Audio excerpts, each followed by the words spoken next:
good morning. Good morning. How many members, Toastmaster members, have evaluated? Never. None. Good.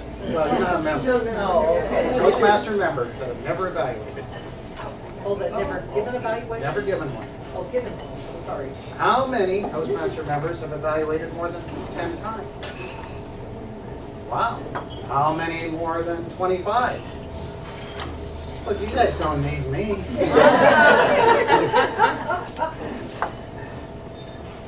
As the speech title says, I believe the evaluation process is the heart of Toastmasters, the heart and soul of Toastmasters, if you will, because that is how we learn and grow, by receiving immediate feedback from fellow members after we give a presentation.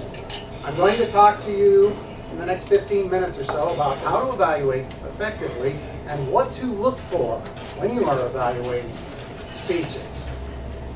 What is the purpose of evaluation? Well, according to the Toastmaster literature, and I have it written down right here, it is to give an honest reaction to a speech in a positive, constructive way. I think that sums it up beautifully.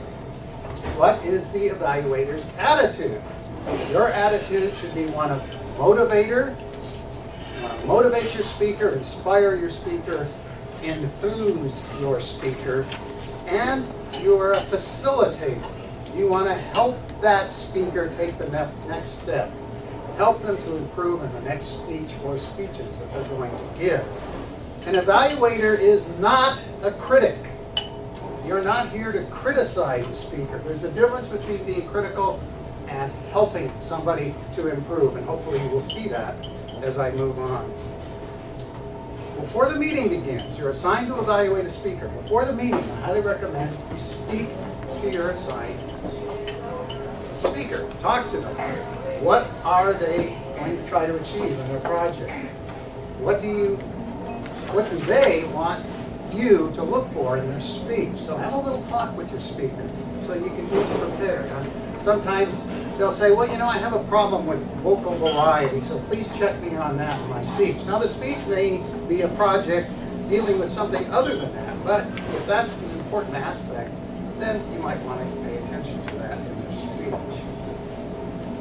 When you're observing your speaker, have a piece of paper and a pen or pencil that actually works handy, because you want to take copious notes. You want to observe, actively observe your speaker, sit up straight, listen actively, and take notes as they speak. The more the better, quite frankly. And I use my own version of shorthand. Watch, and I'll go over what to look for a little bit later. Watch them carefully, listen to their words, and watch the audience. How is the audience reacting to the speaker? That's important too. So here you are, you're introduced to evaluate speaker, you're up here in front of the room. What the heck do you do? But one of the most important things we talk about in evaluation is balance. On one side, you have harshness. Ed, if I may use you an example, this is harshness. Ed, your speech really sucked, man. That's not good. You don't want to do that. You don't want to be harsh. You don't want to be overly critical, to use that word, in evaluating your speaker. On the other hand, if I say, oh, Ed, that was the most wonderful speech I've ever heard in my life. You are so perfect. I just can't find anything wrong. It was so wonderful. How is that helping Ed? How is that going to help Ed?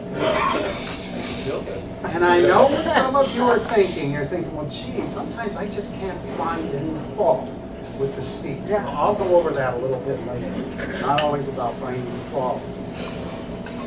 In your evaluation, we often use the phrase in Toastmasters, the sandwich technique. Have you heard that one? Yes. All right. That means you begin your speech, the top layer of bread, praise. Talk about things that the speaker did very well. Sandwich your comments, your helpful suggestions in the middle.